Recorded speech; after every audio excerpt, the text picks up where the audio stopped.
예배 가운데 오신 여러분들 사랑하고 축복합니다. 우리가 지금 계속해서 학가다 선포문 본문을 가지고 학가다 특강 말씀을 함께 나누고 있습니다. 학가다 1강 말씀 제목 기억나십니까? 학가다는 마음을 지킵니다. 앞주에 했던 2강 학가다 하면 인생길이 열립니다. 오늘 말씀 학가다 하는 가정은 자녀를 복되게 합니다. 그리고 다음 주 말씀 학가다는 온전한 사람이 되게 합니다. 아멘. 학가다는 히브리어로 the telling, 그래서 그 이야기이란 뜻입니다. 6월절에 들려준 하나님의 구원의 이야기가 학가다입니다. 그러니까 하나님께서 우리에게 행하신 모든 역사적인 구원의 사건들, 그리고 우리를 위해서 주신 계시의 말씀이 학가다 내용이고 학가다죠. 그럼 학가다는 어떻게 하는 것인가? 학가다 하는 방법이죠. 우리 같이 한번 읽어보겠습니다. 시작. 하나님의 말씀을 반복해서 읊조리며 이야기하고 노래하는 것으로서 이를 통해 저절로 암송된 말씀을 삶 속에서 실천하도록 체질화시키는 것, 이것이 학가다 하는 방법입니다. 주의 여러 말씀을 읊조리는 것, 묵상하는 것, 그리고 그 말씀을 내 삶 속에 체질화시키는 것, 이것이 학가다고 학가다는 방법이죠. 우리는 1강에서 학가다는 마음을 지킨다고 했는데, 우리가 하나님의 말씀을 주야로 읊조리면 그 하나님의 말씀이 우리의 마음을 지켜준다는 사실이죠. 마음은 히브리어로 레브인데 생각과 같습니다. 그러니까 다시 말하면 학가다 하면 하나님께서 우리의 생각을 지켜주십니다. 마음을 지켜주십니다. 할렐루야. 그래서 학가다는 사람의 가장 큰 특징은 마음이 지켜지기 때문에, 말씀 중심적인 생각을 하기 때문에 감정도 지켜지고 언어도 지켜지고, 그래서 행동이 하나님 중심적인 행동으로 나아가게 된다는 사실입니다. 학가다 하는 사람의 특징은 모든 상황을, 환경을 학가다 하는 그 말씀으로 내 생각이 지켜지기 때문에 어떤 상황과 형편에서도 감사할 수 있고 늘 기뻐할 수 있다는 사실입니다. 그리고 모든 사건을 합력하여 선을 이룬다는 절대 긍정으로 살아갈 수 있습니다. 여러분, 학가다는 사람의 가장 큰 특징은 생각이 하나님의 말씀으로 가득하기 때문에 항상 기뻐하고, 시련과 고난이 오면 쉬지 않고 기도하면서 뚫어내고, 그리고 항상 감사하면서 절대 긍정의 삶을 살 수 있다는 것이죠. 여러분, 우리 인생 가운데 정말 여러 가지 하나님의 은혜로 잘 되면 우리는 감사하고, 안 되면 더 감사하고. 왜요? 학가다를 통하여 우리의 생각과 마음이 지켜지기 때문입니다. 우리는 이 강에서 학가다 하면 인생길이 열린다고 했는데, 모세오경을 흔히 뭐라고 합니까? 율법이라고 합니다. 그래서 여호수아서 1장 8절을 같이 한번 읽겠습니다. 시작. 이 율법책을 내 입에서 떠나지 말게 하며 주야로 그것을 묵상하여 그 안에 기록된 대로 다 지켜 행하라. 그리하면 내 길이 평탄하게 될 것이며 내가 형통하리라. 아멘. 학가다는 방법을 가르쳐 줬습니다. 이 율법책을, 하나님의 말씀이죠. 이 율법책을 하나님의 모세오경이 역사 속에 처음으로 적용된 것이 뭐죠? 여호수아서입니다. 그러니까 하나님은 모세를 통하여 모세오경, 이 율법책을 기록하고 나서 그 첫 역사 속에 적용하는 여호수아에게 말씀하신 것이죠. 이 율법책을 내 입에서 떠나지 말게 하며, 이 율법책을 내 입에서 읊조려서 귀에 들리게 하고 주야로 그것을 묵상하여 밤낮으로 24시간 동안 늘 하나님의 말씀을 묵상하고, 그렇게 생각하면 어떤 일이 일어난다겠죠? 그 안에 기록된 대로 행하게 되는 역사가 일어납니다. 여러분, 사람은 뭐라겠습니까? 결심으로 살지 못하고, 그리고 배운 대로 살지 못하고, 내 심령에 새겨진 생각대로 어떤 그 새겨진 정보대로 산다고 했습니다. 그래서 학가다를 통하여서 말씀이 마음에 새겨지고 그것이 장부에까지 우리 무의식 세계까지 새겨지면 우리 속에 나타나는 특징이 있는데 말씀대로 살기 시작합니다. 할렐루야. 말씀대로 살아가는 사람의 특징은 그리하면 내 길이 평탄하게 되고 내가 형통하리라. 하나님의 말씀은 창세기 1장에 보니까 가라사대 그대로 되니라 보시기에 좋았더라고 했습니다. 하나님의 말씀이 새겨지면, 그리고 그 말씀을 손파고 읊조리면 그 말씀이 우리 인생을 끌고 가죠. 행동하게 하죠. 그래서 말씀대로 순종하여 살아가는 사람들에게 하나님의 은혜가 임하고, 그래서 그 말씀대로 그대로 되는 삶, 그리고 보시기에 좋은 삶이 이루어진다는 것이죠. 오늘 3강에서는 학가다하는 가정은 자녀를 복되게 합니다입니다. 오늘 본문 말씀은 신명기 6장 6절에서 7절 말씀인데 우리 같이 큰 목소리로 읊조리는 마음으로, 학가다하는 마음으로 같이 한번 읽겠습니다. 시작.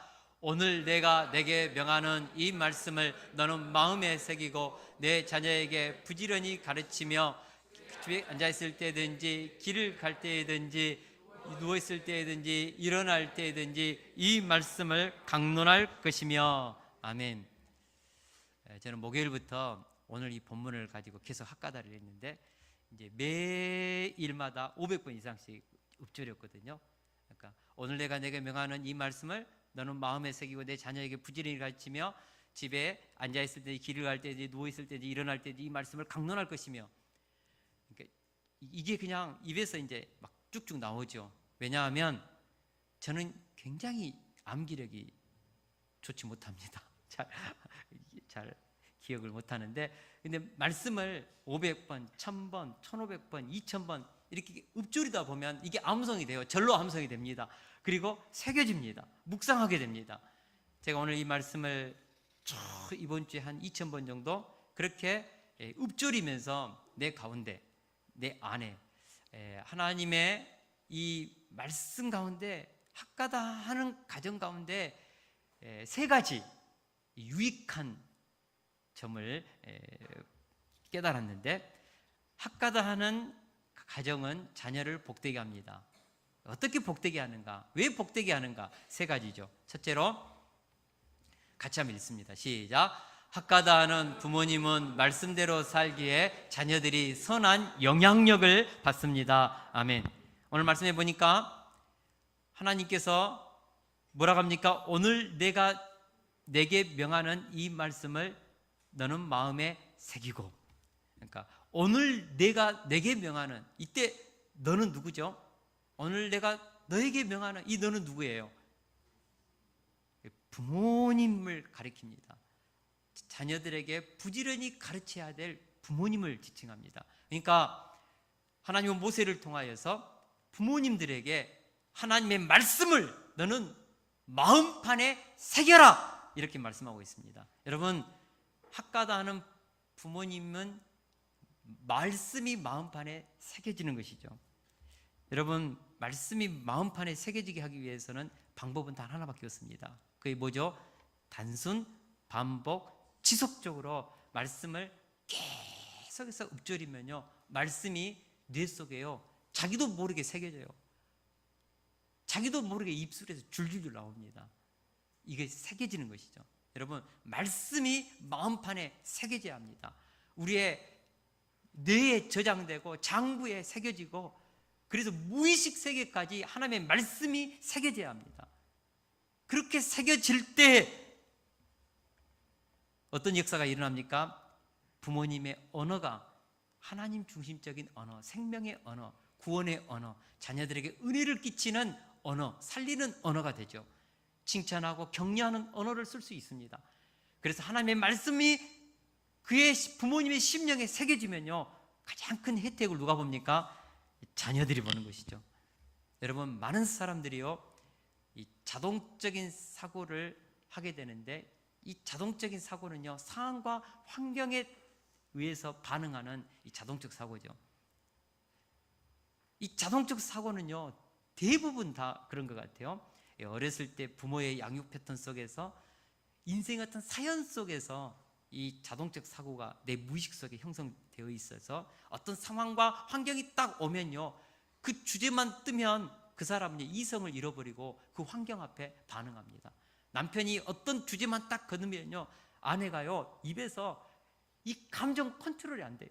그래서 자기도 모르게 싸나운 말, 남편과 신경을 건드는 무서운 말들이 막 입에서 거침없이 튀어나오거든요. 왜 그럴까요?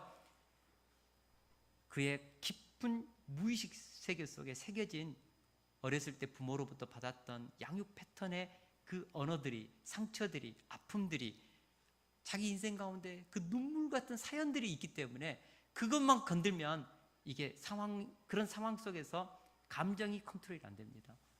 그런데 학가다 하는 부모의 특징은 이 자동적 사고가 말씀 중심적인 사고로 나온다는 것이죠.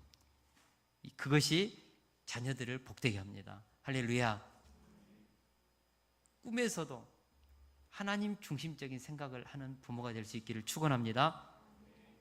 부모님의 마음판에 말씀이 새겨질 때 가장 큰 혜택은 자녀가 누립니다. 놀라운 은혜죠. 왜냐하면 말씀이 마음에 새겨진 부모님은 자녀를 노엽게 하지 않고 하나님의 형상을 회복시키며 자신의 삶의 의미와 목적을 말씀 안에서 찾아가도록 자녀들을 인도하기 때문입니다. 서울대 교육학과 교수님이신 전성수 박사님이 쓴 복수당하는 부모, 존경받는 부모라는 책을 보면요, 요즘 아이들이 이 세상에서 가장 듣기 싫은 말은요, 공부해라 라고 합니다. 설문을 조사했던 아이들 중에 60%가 부모님으로부터 가장 듣기 싫은 말이 공부하라는 말입니다. 아이들은 공부 노이로제에 걸려서 공부하라는 말만 들어도 본능적으로 짜증나는 수준에 이르렀다는 것이죠. 어른들은 반대로 학교에 다니는 자녀에게 부모가 가장 원하는 것은 공부 잘하는 것입니다. 어른들은 공부에 한이 맺혀 있고 아이들은 공부에 질려 있는 것이 요즘 한국 교육의 현실입니다. 가슴 아픈 것은 한국의 부모는 힘들게 열심히 자녀를 키우고 있는데 오히려 역효과를 내고 있다는 것이죠. 부모는 자녀를 위해서 모든 것을 다 바치는데 소아정신과는 늘어가고 정신장애를 겪는 아이는 많아지고 놀이치료, 음악치료, 미술치료, 수많은 치료가 필요한 아이들이 기하급수적으로 이렇게 일어난다는 것이죠. 이번에 학가다 강사님이신 이강주 목사님으로부터 들은 이야기인데 매년마다 한 해 동안 7만 명의 아이들이 학교 공교로부터 이탈되어서 학교를 그만둔다는 것이죠. 한 해 7만 명입니다. 이 아이들이 나중에 20년 후에 이 한국 사회에 어떤 영향력을 끼칠지 여러분 심각합니다. 우리 아이들이 학교 가기를 싫어합니다. 공부하는 것에 노이로제가 걸려 있는 것이죠. 공부하다가 스트레스 받고 자살하고 정신 그런 장애를 겪는 케이스가 많다는 것입니다. 오늘 우리 시대의 자녀 교육은 심각한 부작용을 낳고 있습니다. 조기 학습시키고 이민 가고 조기 유학시키고 기러기 아빠로 희생을 자처해도 그 결과가 신통하지 않다는 것이죠. 한국인의 미국 최고 대학 아이비리그 대학의 중도 탈락률이 44%라고 했습니다. 그러니까 10명 중에 거의 5명은 최고의 명문대 하버드대를 가고 MIT 공대를 가고 남들이 부러워하는 그 유명한 대를 가도 10명 중에 5명은 중도의 학업을 포기한다는 것이죠. 유대인들은 10%라고 했습니다. 인도인은 20%. 우리 왜 한국인들은, 한국 아이들은 그 좋은 명문대에 가가지고 중도의 공부를 포기할까요? 그들은 좋은 대학 가는 것이 그들의 인생의 목적이기 때문에 그 이후에 자신의 인생의 비전을 향하여 사명을 위하여 공부할 수 있는 힘을 잃어버리는 거죠. 공부하는 것이 스트레스죠. 그래서 중도에 포기하는 것입니다. 우리 부모님들이 그만큼 열심히 뒷바라지하고 공부시켜도 자녀들이 공부해서 성공하지 못하고 있다는 증거입니다. 토마스 J. 스탠리 박사가 쓴 백만장자 마인드라는 책을 보면요, 미국 백만장자 733명 중에서 성공의 요인 100가지를 써보라고 했습니다. 그 중에 최고의 성공의 요인 5가지입니다. 같이 한번 보겠습니다. 5개 시작. 진실성, 자기관리, 사회성, 배우자의 내조와 외조, 성실성. 그러니까 사회에 명망 있는 지도자들을 배출해야 되는 데 있어서 가장 중요한 것은 삶의 태도입니다. 애티튜드, 태도입니다. 삶의 태도. 진실하고 자기관리를 잘하고 사회성을 갖추면서 다른 사람과 팀워크를 이루어서 일할 수 있는 그런 능력, 배우자의 그 아름다운 결혼생활, 그죠? 그리고 성실함, 이런 것들이 그 사람의 인생을 성공시키는 요인이지 학업의 성적이 성공의 탑10에, 탑5에 들지 못했습니다. 물론 영어 잘하는 거 중요합니다. 과학 잘하는 거 중요합니다. 이게 중요하지 않다는 뜻은 아닙니다. 그러나 100점 맞았다고 해서 사회에서 100점짜리 지도자가 되고 성공하는 인생을 100% 보장해 주지는 못합니다. 진짜 성공하게 하는 요인은 성적이 아니고 진실성, 자기관리, 사회성, 배우자의 그 내조, 행복한 결혼생활, 그리고 성실성, 바로 이것이라고 했습니다. 여러분, 우리가 기대했던 학벌, 수학 능력, 언어 능력 없습니다. 모두가 다 삶의 태도와 관련되어 있습니다.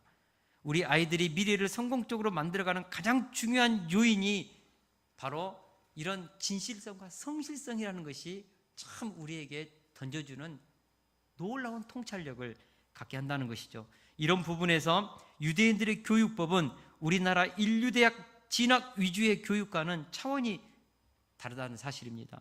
유대인들 부모님들은요, 아이들이 처음 그 잉태했다는 소식을 들으면 부부가 가장 먼저 성경책, 우리로 말하면 성경책, 그들로 말하면 율법서, 경전, 그 율법서를 사러 갑니다. 그리고 5살이 되면 모세오경이라는 토라와 기도서를 배우기 시작하고요. 그리고 7살이 되면 탈무드의 기초를 배웁니다. 그리고 13살에 성인식을 하고 나서 그 이후에 학교 공부를 병행하면서 일반 학문을 배우기 시작한다는 것이죠. 이것이 유대 교육에 있어서 굉장히 핵심적인 것입니다. 그들은 토라 교육에, 우리로 말하면 초등학교 6학년 때까지는 그런 토라 교육, 성경 교육에 포커스를 둡니다. 그리고 중학교 가서 일반 학문을 이제 그때부터 힘있게 가르치기 시작한다는 이 사실이 우리에게 뭘 가르쳐 주는가?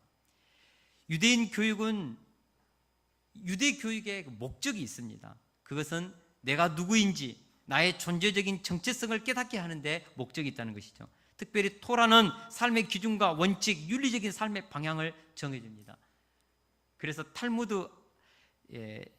탈무드라는 이 책, 특별히 이 피르케이 아보드 책 2장 1절에 나오는 이 탈무드 교육, 토라 교육의 핵심입니다. 유대 교육의 핵심이 있는데 우리 같이 한번 읽어보겠습니다. 시작. 너를 바라보는 한 눈이 있다. 너에게 귀를 기울이고 있는 한 귀가 있다. 너의 말을 기록하고 너의 행위를 그림으로 그리는 한 책이 있다는 것을 기억하고 살도록 하라. 아멘. 정말 놀라운 말이죠. 유대인들은요, 아무도 보는 사람이 없는 곳에서 바르게 생각하고 바른 행위를 할 수 있는 사람으로 세우는 것이 그들의 교육의 가장 큰 목표라는 것입니다. 우리 한국인 부모들 중에서 자녀들에게 가르치고 교육하면서 아무도 보지 않는 곳에서 정직하게 살아야 한다. 남의 컨닝 시험 볼 때 남의 답안지 보지 마라. 남의 지식 도둑질하는 것이다. 그렇게 가르치는 부모들이 얼마나 될까요? 우리 아이들을 가르치면서 부모의 입 가운데 끊임없이 반복되는 것이 뭐죠? 좋은 대학 가야 성공한다. 돈 많이 벌어야 한다. 출세해야 한다. 성공해야 한다. 그래야 행복하다. 모든 부모들의 입에서 나오는 가르침의 핵심은 성공해야 행복하다입니다. 그러나 유대인들의 특징은 성공 후 행복이 아니고 먼저 행복하는 것이 인생의 첫 번째 요인이죠. 행복하면 뭐가 따라오죠? 성공이 오는 것이죠. 이것이 유대인들에 있어서 교육의 굉장히 중요한 포커스입니다. 우리는 행복을 위해서 모든 희생을 다해서 열심히 공부하고 죽으라고 공부했는데, 그래서 좋은 대학 가야만 행복이 보장되는 것처럼 가르침을 받았기 때문에 좋은 대학 못 가면 인생 실패했다는 절망감을 주는 것이죠. 우리 아이들에게 교육의 바른 관점을 가르쳐야 합니다. 할렐루야. 이런 부분에서 학가다는 부모님의 가슴에 말씀이 새겨져 있다는 것은 자녀들을 세상 중심의 교육이 아닌 하나님 진리 중심의 교육, 하나님을 경외하는 교육으로 자녀를 이끈다는 것이 큰 축복이라는 사실입니다. 학가다는 부모님은 자녀의 삶이 어떻게 사는 것이 진정한 행복인지를 아는 것이죠. 저는 학가다는 부모님의 인생을 통하여서 자녀에게 흐르는 그 놀라운 은총이 자녀들의 인생을 살찌게 하고 저는 행복하게 할 줄로 믿습니다. 할렐루야. 여러분, 우리는 육신의 부모이지만 진짜 우리의 참 부모는 우리를 창조하신 우리의 영혼의 부모인 하나님 아버지입니다. 하늘 아버지입니다. 헤븐리 파더. 그분이 우리의 진짜 아버지시죠. 그래서 진짜 하나님의 말씀이 새겨져 있는 부모들은 자녀들을 가르칠 때 하늘 아버지, 나는 너의 인생을 다 책임질 수 없지만 하늘의 아버지는 너의 인생을 책임질 수 있단다. 너의 영혼을 구원할 수 있단다. 이 땅에서의 삶이 전부가 아니고 죽음 이후에 천국이 있단다. 어렵고 힘들 때 하늘 아버지께 기도해라. 너의 인생을 그분이 24시간 동안 눈동자처럼 너를 지킨단다. 하나님의 말씀이 새겨져 있는 부모는 자녀들을 그렇게 가르칠 수 있는 것이죠. 그래서 그 자녀가 복되는 것이죠. 어렵고 힘들 때 부모님이 없는 곳에서도 자신의 인생의 아픔과 고통 속에서도 무릎을 꿇고 하나님과 기도하면서 하나님을 바라보면서 믿으면서 자신의 인생을 헤쳐나갈 수 있는 자녀를 키우는 것, 이것이 말씀이 새겨져 있는 부모들이 자녀들에게 줄 수 있는 최고의 혜택이라고 믿습니다. 둘째로, 학가다는 부모님은 자녀들에게 말씀을 부지런히 가르칠 수 있기에 그 자녀가 복됩니다. 우리 학가다는 부모님은요, 내 자녀에게 부지런히 가르치며 라고 했는데, 이 부지런히 가르치는 일에 전념하는 것이죠. 여러분, 이 부지런히 가르친다는 것은 단순 반복 지속적으로 아이들에게 자신에게 새겨져 있는 말씀을 가르치는 것입니다. 여러분, 우리 한국 그리스도인 부모님들 중에요, 자녀들에게 하나님의 말씀을 부지런히 가르치는 부모가 얼마나 될까? 얼마나 될까? 영어 과외 시키고 수학 과외 시키고 좀 부족하는 과학 과외도 시키면서 성경 과외를 시키는 부모님이 얼마나 될까? 그런 생각을 한번 해봤습니다. 많은 부모님들이요, 성경을 교회 다니는 것은 하나의 액세서리 같이 그냥 구원 받아야 되니까 교회 가서 예배 드리고, 그리고 세상에서 인류대학 가야 된다, 좋은 대학 가야 된다, 그래서 모든 관심을 아이들에게 영어 가르치고 수학 가르치고 국어 가르치고 막 가르치지 않습니까? 단순 반복 지속적으로 그렇게 가르치죠. 그러나 우리 말씀이 새겨져 있는 부모, 학가다는 부모는 자녀들에게 부지런히 가르치는 것이 하나님의 말씀이 되어야 한다고 믿습니다. 얼마나 많은 부모님들이 자녀들을 가르칠 때 논리, 수학, 지능 중심으로 교육하는지요. 하나님은 인간을 창조할 때 다중지능을 주었습니다. 우리 같이 한번 다중지능 7가지 같이 한번 읽어보겠습니다. 공간지능부터 시작. 공간지능, 음악지능, 운동지능, 논리, 수학지능, 언어지능, 자기성찰지능, 관계지능. 우리 한국 부모들의 가장 큰 특징은 모든 것이 IQ, 이 지능이 유일한 지능인 줄 알고 있습니다. 그러나 아이들은 하나님이 인간을 창조할 때 다양한 지능을 가지고 있습니다.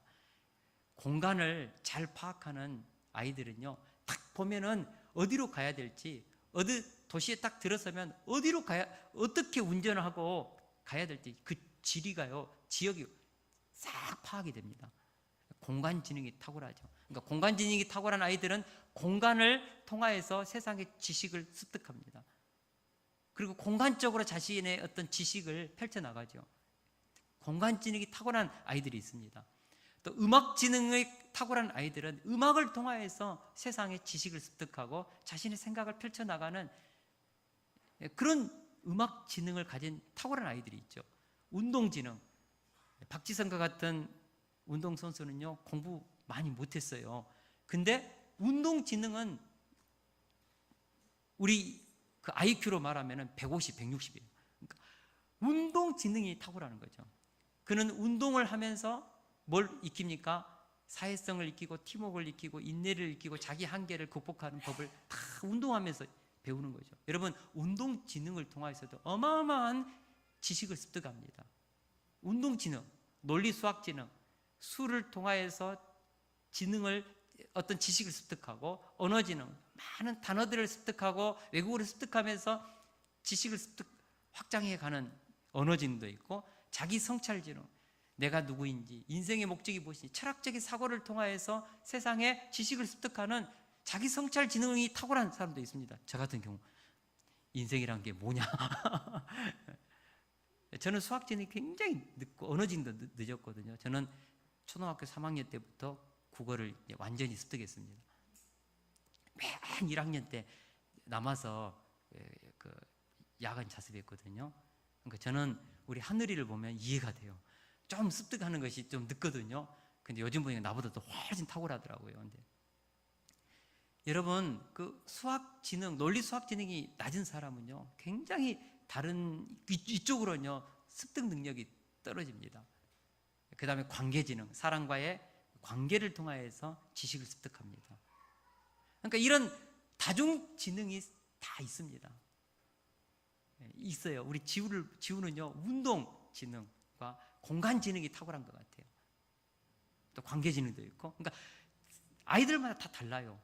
다르거든요. 근데 한국 공교육의 특징이 무엇입니까? 모든 지능을 전부 다 논리 수학 지능으로 포커싱을 맞춰가지고 거기에 맞춰서 학생들을 교육합니다.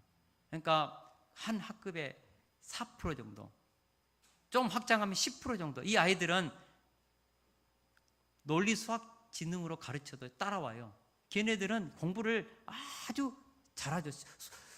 우리식으로만 공부를 잘하는 아이들이죠. 나머지 90% 아이들은 음악 지능, 공간 지능, 언어 지능, 자기 성찰 지능, 관계 지능으로 세상을 지식을 습득해 가는데 이들한테는 공부 못한 아이, 수학 점수 안 나오고, 그죠? 과학 점수 안 나오고, 뭐 이거 언어 점수 안 나오면, 영어 점수 안 나오면은 공부 못한 아이. 그러나 다른 지능은 탁월합니다. 그렇게 해서 90%의 아이들을 전부 다 공부 못하는 열등감, 경쟁에서 실패했던 절망감으로 아이들을 다 떨어뜨리는 것이죠. 그런데 제가 50이 이제 넘어서 살다 보니까 수학 논리 지능으로만 세상을 사는 것이 아닙니다. 그렇지 않습니까? 이 세상을 이끌어가는 리더십은 여러분 논리 수학 지능에서 나오지 않습니다. 여러 가지 지능에서 나오지 않습니까? 그러므로 우리가 아이들에게 절대로 공부 못한다는 말을 하면 안 됩니다. 운동 지능이 탁월한 사람은 운동으로 모든 것을 배우고 있어요. 사회를 배우고 있고 인간관계를 배우고 있고 승리에 어떻게 하면 성공하는지, 자기 한계를 뛰어넘는지, 인내해야 되는지 다 운동을 통해 배우고 있습니다. 관계지능으로 탁월한 아이들은 인간관계를 맺는 방법을 통해서 자기 나름대로 모든 삶을 배워가고 있습니다. 그래서 아이들에게 절대로 논리 수학 지능이 좀 떨어졌다 해서 공부 못한다고 하면 안 됩니다. 그 아이들은 논리 수학으로 배워가는 지식 습득에서는 조금 느릴 뿐이지 다른 것에서는 엄청나게 지금 빠르게 습득하고 있기 때문이죠. 사랑하는 동역자 여러분, 우리가 우리 자녀들을 가르칠 때 말씀이 새겨져 있는 부모님들은 자녀들을 가르칠 때 자녀들에게 해주는 말이 있습니다. 그것이 뭐죠? 너는 보배롭고 존귀하고 가치 있고 사랑받을 만한 하나님의 걸작품이란다. 하나님은 너에게 인생에 있어서 달란트를 주었단다. 너는 하나님이 이 땅에 특별한 뜻이 있어서 보냄을 받은, 너는 하나님이 너를 이 땅에 보낸 이유가 있단다. 목적이 있단다. 너에게는 그런 능력이 있단다. 하나님이 어마어마한 창의성을 줬습니다. 근데 논리 수학 좀 수학 못한다고, 영어 좀 못한다고, 과학 못한다고 그 인생이 뒤떨어진 것이 아닙니다. 그래서 우리 아이들을 우리가 하나님의 형상에서, 하나님이 창조하신 그 창조의 목적에서, 그리고 그 자녀에게 부어진 무한한 하나님의 그 형상으로서 가지고 있는 그 엄청난 창조성에서 우리는 아이들을 격려하고 지지해야 한다고 믿습니다. 이 순간부터 우리 세숫교회 식구들은 자녀들에게 공부 못한다는 말 절대로 하지 않기를 축원합니다. 그건 거짓말입니다. 아이들은 공부하고 있습니다. 인생을 해결할 방법들을 여러 가지 다양한 경로를 통해서 무섭게 배우고 있습니다. 할렐루야. 아이들을 칭찬하고 격려하고 그리고 지지하십시오. 자녀를 좋은 학교에 보내고 좋은 배우자와 결혼시키려는 부모님의 심리 저변에는 자신의 인생을 보상받고 싶어하는 마음이 숨어 있습니다. 그러나 성적과 실력은 다른 것입니다. 여러분, 성적은 숫자이지만 실력은 숫자로 표기되지 않습니다. 생각해 보십시오. 성실하다는 것을 성적으로 매길 수 있습니까? 이 자녀는 굉장히 리더십이 탁월해요. 근데 그 리더십이 탁월하다는 것을 성적으로 표시할 수 있습니까? 이 아이는 어떤 고통의 환경 속에서도 인내하면서 참아내면서 상황을 긍정적으로 해석하면서 낙천적으로 나아가는 힘이 있어요. 이 힘을 성적표로 표시할 수 있습니까? 학교 시험은 표시할 수 있겠죠. 성적은 숫자로 표시할 수 있겠죠. 등급을 매길 수 있겠죠. 그러나 성실함, 진실함, 인내심, 리더십, 인간관계의 어떤 그 사람들을 품고 함께 팀을 만들어서 일하는 그런 인간관계의 능력들은 성적표에 나타나지 않습니다. 그래서 많은 사람들이 성적표에 없는 그런 진짜 실력, 이 실력을 보지 못하고 성적표로만 아이들의 인생을 성공시키려고 하는데, 그렇게 하면 아이들의 인생을 불행하게 하는 것이죠. 여러분, 성적표에 나오지 않는, 성적보다 더 중요한 것은 그 아이가 가지고 있는 실력입니다. 우리 자녀들에게 실력을 키워야 한다고 저는 믿습니다. 세상을 이기는 실력, 고난을 이겨내는 실력, 인생이 막히고 사방이 막혀도 뚫어낼 수 있는 그런 아이들의 영성 있는 실력, 그 실력들을 우리가 갖추도록 도와야죠. 유대인들은 자녀들을 그렇게 양육하고 세운다는 것이죠.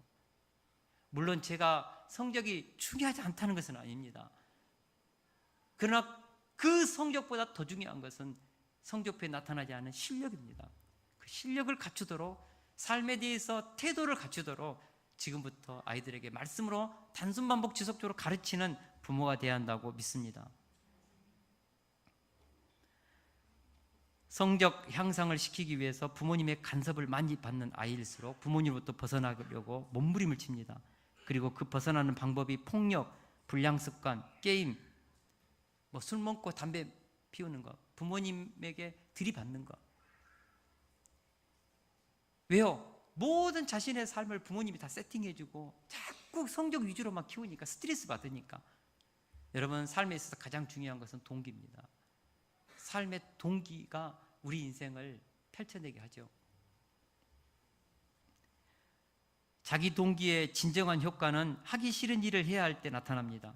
피할 수 없는 것을 즐길 수 있는 능력, 그것이 자기 동기의 최고봉입니다. 아이들이 인생의 동기가 분명하면요, 자기가 하기 싫은 공부도요 하게 됩니다. 영어도 하게 됩니다. 왜요? 자기 인생에 있어서 이 영어가 필요하면 하게 됩니다. 동기가 부여되면 공부는 몸부림을 치면서 자기가 하기 싫은 일까지도 스스로 결단하고 혈서를 써가면서도 공부한다니까요. 아이들의 인생에서 진짜 중요한 것은 동기를 키워주는 것이죠. 스스로 자기 인생의 사명과 비전과 꿈을 찾도록 만들어주는 것이죠. 내가 왜 이 땅에 살아야 되는지, 인생이란 게 뭔지, 어디로부터 어디로 가는지, 이 소중한 시간을 어떻게 살 것인지 스스로 선택하고 결단하고 자기 인생을 펼쳐갈 수 있는 자기 주도적 공부를 할 수 있도록, 자기 주도적 인생을 살 수 있도록 부모님께서 격려해주고 하나님을 만나서 그렇게 살도록 도와주면 자기 동기가 부여되는 아이들은요 다르게 삽니다. 여러분, 공부는 언제 진짜 하게 될까요? 자기 동기가 확실하면 공부는 그때부터요 스펀지가 물을 빨아듯이요 공부하기 시작합니다. 저는 신대원 6년 동안 새벽 아침 8시 가서 저녁 11시에 집에 왔거든요. 6년을 그렇게 했거든요. 왜 그랬는가? 신학 공부하는 것이 너무 재미있는 거예요. 너무너무 재밌어서 진짜 그렇게 공부하고, 영어도 잘 못했는데 저는 불어로 대학 그 입시 시험에 들어가 봤거든요. 그러니까 영어를 못해요. 근데 제가 박사과정 공부하면서 차 안에서 단어장을 해가지고 신호등 대기하면서 외웠다니까요. 그리고 제가 박사과정 공부할 때 9명 들었는데 2명 합격했는데 제가 영어 1등 했습니다. 호신대. 제가 진짜 6년 동안 진짜 공부를 한번 해봤거든요. 습득력이 있습니다. 할 수 있습니다. 동기가 부여되면 할 수 있습니다. 할렐루야. 그래서 우리가 아이들에게 자기 인생의 꿈과 비전을 찾을 수 있도록, 하나님을 만나서 하나님이 자신의 인생을 창조한 목적을 찾을 수 있도록 도와야 합니다. 인생을 왜 사는지를 스스로 깨우쳐서 자기 인생의 비전을 향하여 나아가도록 도와야 합니다. 그렇게 되면 우리 아이들은 그때부터 놀라운 인생을 살 것입니다. 저는 우리 세숫교회 성도님들에게 도전합니다. 우리 아이들 초등학교 6학년 졸업하기 전까지 성경 10독 시키십시오. 우리 시은이가 지금 성경 1독 했거든요. 곧 있으면 2독 다 해간다는데 초등학교 1학년이 지금 성경 2독 다 해가요. 우리 자녀들 성경 10독 시키시고, 우리 지금 위에서는 잠언 학과도 지금 하고 있는데 초등학교 졸업하기 전까지 잠언 31장 암송 우리 교회에서 그걸 시켜줄 거예요. 학과단만 제대로 하면. 그렇게 하면 아이들의 인생 가운데 이것이 가슴에 새겨져서요 정말 진리 중심, 말씀 중심, 구원 중심, 주도적인 자기 인생의 자아성을 찾아서 살게 된다고 저는 믿습니다. 절대로 그런 하나님을 만난 아이들은 방황하지 않습니다. 삶에 대해서 두려워하지 않습니다. 미래에 대해서 두려워하지 않습니다. 할렐루야. 우리 바울이가요 이번에 모로코 거기 단기 선교 1년 갔는데, 사실 그 인터콥에서 보낼 때 그 인터콥 파키스탄에서 2명 순교했거든요. 내가 바울이한테, 바울아, 너 그 인터콥 파키스탄에 감옥에 갇혔던 그 선교사님 어떻게 됐니? 순교했어요, 2명. 그러면서 손을 팍 떨더라고요. 내가 그걸 나도 모르게 봤거든요. 그러니까 본인도 두려운 거예요. 모로코가 이슬람 국가잖아요. 많은 IS 지원자들이 나옵니다. 근데 그곳에 가면서 그렇게 위험함에도 불구하고 가는 이유가 뭘까? 하나님의 사명이, 꿈이, 비전이 생겼거든요. 갑니다. 가지 말라 해도 갑니다. 제가 이태리 문바울 선교사님 오라고 했거든요. 그쪽으로 한번 가봐라 했는데도 필요 없다고. 자기는 모로코 가야 된다고. 모로코로 가더라니까요. 왜요? 사명이 있으니까. 우리 다니엘 겁 많습니다.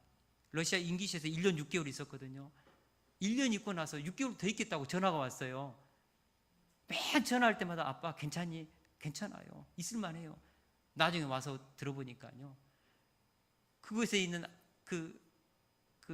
사람들한테 칼 들고 돈 빼앗기고, 그 무식한 그 무슬림 그 여성들을 비하하는 아이들과 논쟁하면서 언성 높아가고 무시받고 동양인이라고 따돌림 받고 막 이런 것들을 당하면서 힘들었다는 거예요. 자기도 너무 힘들었다는 거예요. 5명이 12명 중에 5명이 복귀하고 남은 7명 중에 자기도 남았어요. 왜 남았니? 하나님의 감동을 주었어요. 여러분, 하나님 앞에서 감동받고 하나님 앞에서 꿈을 가지면요 부모님들이 좋은 길을 가라고 하고 어떤 글을 해도 자기 스스로 고난의 길을 가면서 의미 있는 인생길을 찾아갑니다. 아픔을 이겨냅니다. 할렐루야. 우리 아이들의 인생에서 동기를 찾도록 도와야 합니다. 꿈을 찾도록 도와야 합니다. 하나님 만나도록 도와야 합니다. 그러면 인생을 성실하게 펼쳐나갑니다. 할렐루야. 마지막으로 말씀이 새겨져 있는 자녀는 그 부모님과 하브르타 교육을 할 수 있기 때문에 복됩니다. 마지막으로 부모님들이 자녀들의 말씀을 부지런히 가르칠 때, 집에 앉아있을 때든지 길을 갈 때든지 누워있을 때든지 일어날 때든지 뭐라 하겠습니까? 이 말씀을 강론할 것이며, 자, 부모님은 처음에 뭐라 하겠습니까? 말씀을 마음에 새기고, 학가다 하면서 말씀판에 새기고, 무의식까지 새기고, 두 번째, 그 새겨진 말씀을 가지고 단순 반복 지속적으로 자녀들을 가르치고, 세 번째로 그 말씀을 가지고 뭐라고요? 집에 앉아있을 때, 길을 갈 때든지 누워있을 때, 일어날 때든지 모든 일상생의 삶에서 강론하라고 했어요. 강론이라는 것이 뭐죠? 가르치고 토론하라는 것입니다. 이것이 하브르타입니다. 여러분, 하브르타가 뭘까요? 우리 이전에 배웠지 않습니까? 하브르타. 우리 같이 한번 읽어보겠습니다. 하브르타 시작. 짝을 이루어 질문하고 대화하고 토론하고 논쟁하면서 문제를 해결하는 답을 찾아가는 것, 이게 하브르타입니다. 유대인들은 하브르타 교육을 합니다. 짝을 지어서 자신의 인생에 있어서 가지고 있는 질문들을 하면서 스스로 답을 찾아가는 것이죠. 하브르타의 핵심은 질문에 있습니다. 마빈 토케이어라는 학자가요, 질문하라, 이것이 5,000년 유대교육의 비밀이라고 했습니다. 유대인들은 자녀를 키울 때 끊임없이 질문을 하도록 뒀습니다. 좋은 질문하는 학생이 진짜 똑똑한 학생입니다. 학교에 가서 선생님 말씀 잘 들었니? 공부 열심히 했니? 한국 부모님들. 유대인들은 학교에서 무슨 질문했니? 어떤 질문했니? 물어보는 것이죠. 우리 한국 학교 교실에는요, 질문이 사라지고 있습니다. 선생님만 혼자 말하고 학생들은 받아 적고 시험 보고 그리고 잊어버리고 반복하죠. 히브리어로 마타 호세브, 내 생각은 어떠니? 하브르타의 시작입니다. 내 생각은 어떠니? 하브르타 하기 위해서는 뭐 해야 됩니까? 학가다를 해야 합니다. 아이들의 인생 가운데 하나님의 말씀이 새겨져 있을 때만이 나중에 부모님께 질문하기 시작하죠. 아빠, 하나님을 경외하는 것이 지식의 근본이라고 하는데 이게 뭘까요? 물어보죠. 아이의 뇌에 하나님의 언어가 새겨져 있지 않아요. 단어가 없어요. 질문도 못합니다. 우리 아이들 지금 모든 지킬 만한 것 중에 더욱 내 마음을 지키라. 생명의 근원이 이에서 나오니라. 하나님을 경외하는 것이 지식의 근본이, 이거 늘 이렇게 막 이런 말씀을 지금 암송하고 있지 않습니까? 지혜와 훈계에 대해서 내 자녀들아 들으라. 우리 초등학교 1학년들이 지금 5살, 6살짜리 아이들이 지금 학가다 하면서 이게 뭔 말인지 알까요? 우리 그죠? 효민이나 우리 지민이가 알까요? 몰라요. 근데 그럼에도 불구하고 아이들이 학가다를 지금 시키고 있습니다. 근데요, 이 아이들이 자라면서 자기의 의식이 생기면 질문하기 시작합니다. 그것이 뭐죠? 하브르타입니다. 그러니까 왜 학가다를 지금 아이들에게 시키는가? 하나님의 말씀이 들어있어야 뭐하죠? 나중에 질문을 한다니까요. 우리 옛날 한국 서당 교육이 바로 그 학습이었습니다. 하늘천 따지 거무련 누르랑 계속해서 반복하는 것이죠. 천자문을 반복해서 뇌에 새기고 완전히 새겨가지고 이제 이것을 가지고 묵상하는 것이죠. 그렇게 해서 지식을 습득하는 것이 진짜입니다. 머릿속에 들어있어야 뭐가 시작됩니까? 하브르타가 시작됩니다. 질문하기 시작합니다. 그러면 부모가 뭐라고 하죠? 오, 마타 호세브, 내 생각은 어떠니? 보통 질문을 했다는 것은 이미 그 질문에 대해서 나름대로 생각을 깊이 있게 했다는 것입니다. 그러므로 아이들의 마음 가운데 어느 정도 답이 있어요. 내 생각은 어떠니? 그럼 아이들이 답하면은 나는 이렇게 생각한다. 이렇게 하면서 서로 뭐 하죠? 토론하고 대화하고 토론하고 논쟁하면서 답을 얻어가는 것이죠. 이런 지식이 진짜 지식이고 자녀들의 인생을 바꾸는, 자녀들의 인생을 새롭게 하는 산 지식이죠. 공부하는 효과에 대해서 이렇게 나와 있는데, 강의 듣기는 5%만 기억에 저장됩니다. 소리 내어서 읽으면요, 그렇게 공부하면 10%가 저장됩니다. 시청각 교육은 20%가 저장됩니다. 근데 집단적으로 서로 토의하면서 어떤 문제를 가지고 하면 50%가 그 정보가 저장됩니다. 근데요, 자기가 직접 해보는 것은 75%, 그리고 자기가 직접 뭐죠? 다른 사람에게 설명할 수 있는 그 지식은요, 90%가 그 사람의 뇌에 저장됩니다. 그러니까 우리 아이들이 공부를 했어요. 눈으로만 보고 듣고만 시험 공부했는데 시험 끝나면 이 지식은 다 사라집니다. 하나도 남아있지 않습니다. 여러분 초등학교, 중학교, 고등학교 때 공부했던 거 얼마나 남아있습니까? 그거 가지고 인생에 얼마나 적용하고 있습니까? 진짜 관심 갖고 내가 스스로 설명하는 지식들, 그것만 참 지식으로 내 삶의 현장에서 내 삶에 필요한 것을 적용할 수 있죠. 아주대학교 심리학 김경일 교수님이 했던 말입니다. 우리 같이 한번 읽어보겠습니다. 시작. 세상엔 두 가지 종류의 지식이 있다. 첫 번째는 내가 설명할 수 없는 지식, 그리고 두 번째는 내가 설명할 수 있는 지식이다. 그런데 첫 번째는 지식이 아니고 내가 알고 있다는 느낌만 가지고 있는 것이다.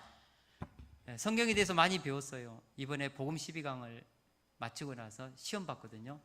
어제는 우리 이제 그 미진 집사님하고 또 우리 혜미 집사님이 이제 시험을 봤어요. 복음 12강을 자기 말로 지금까지 배웠던 것을 설명을 했어요. 설명한 것만 그 사람 안에 남습니다. 12주 동안, 13주 동안 공부를 했는데 다 기억에 하나도 안 남아있어요. 근데 저 앞에서 설명했던 것은 기억에 남습니다.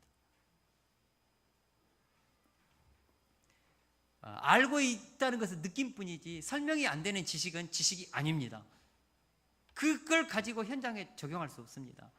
진짜 참 지식은 다른 사람한테 이것에 대해서, 교육에 대해서 설명할 수 있어야 합니다. 하브루타는 이런 것이다라고 설명할 수 있어야 합니다. 짝을 지어서 대화하고 논쟁하고 토론해서 그 지식을 자기 속에 문제를 해결할 수 있는 능력이 있다고 자기 입으로 설명할 수 있을 때 하브루타라는 지식이 내 것이죠. 우리 자녀들이 배웠던 공부를 자신의 인생 가운데 적용할 수 있는 살아있는 지식이 되게 할 수 있는 길이 뭘까? 뭐죠? 자녀들의 입으로 하브루타 하도록 돕는 것입니다. 왜 유대인들이 세계 노벨상의 30%를 차지할까? 그들은 하브루타를 하거든요. 부모와 하브루타하고 선생님과 하브루타하고 친구와 하브루타하고 계속해서 짝을 지어 서로 질문하고 대화하고 토론하고 논쟁하고 서로 답을 찾아가면서 생각하는 거죠.